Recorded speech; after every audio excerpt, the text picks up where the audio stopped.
Do you want more success, more growth, more results? Then it's time for the Boundless Success Accelerator from the Modern Observer Group. This isn't your average coaching program.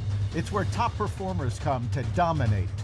Weekly group sessions, on-demand coaching, a community that's got your back, and a power-packed library of tools to supercharge your business and career. No more excuses, no more waiting. Get in, level up, and start building the life you've been dreaming about. Visit us at modernobserver.com/boundlesssuccess to join today. Let's get you to the next level. We're here because the news is being distorted. We're here because people are being inundated with misinformation on social media. We're here because people are being judged guilty until proven innocent. We are fighting back with facts. This is not a safe zone, so buckle up, Buttercup. This is the raw, naked truth.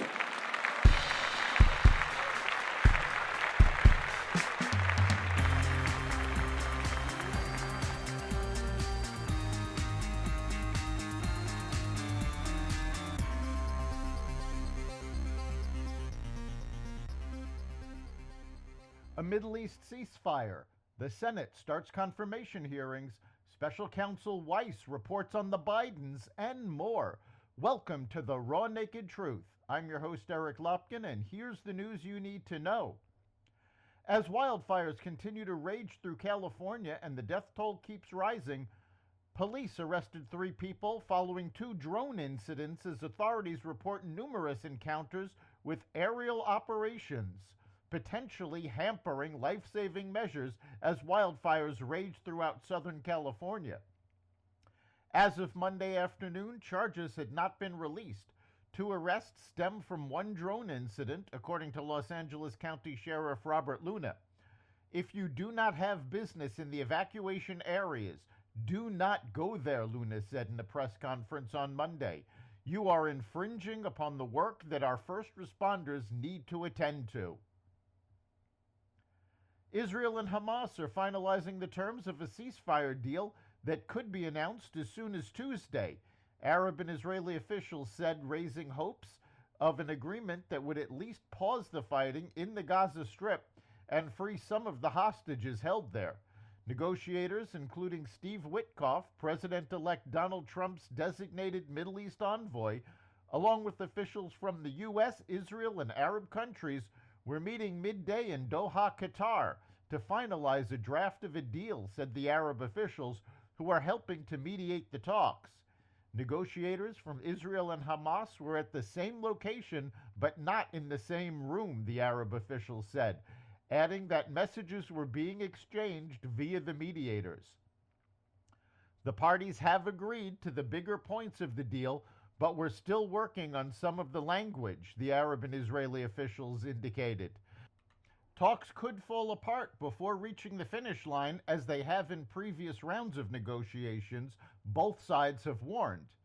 Today we are closer than any time in the past to a deal, said Qatari Foreign Ministry spokesman Mahed Al-Ansari, who told reporters that updates were expected from ongoing talks on the final details of the agreement.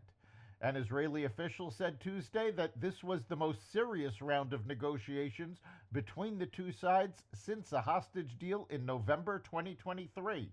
We are close, but we are not there, he said. The Senate will hold hearings for President-elect Trump's cabinet nominees this week in an effort to secure confirmations quickly after his inauguration. Today's lineup includes former Representative Doug Collins, who was tapped to be Veterans Affairs Secretary, and Pete Hegseth, a former Fox News host and Army veteran, who is Trump's controversial pick to lead the Department of Defense. Among the high-profile choices who will also go before lawmakers this week are Senator Marco Rubio for Secretary of State, Florida Attorney General Pam Bondi to head the Justice Department, and South Dakota Governor Kristi Noem for the Department of Homeland Security.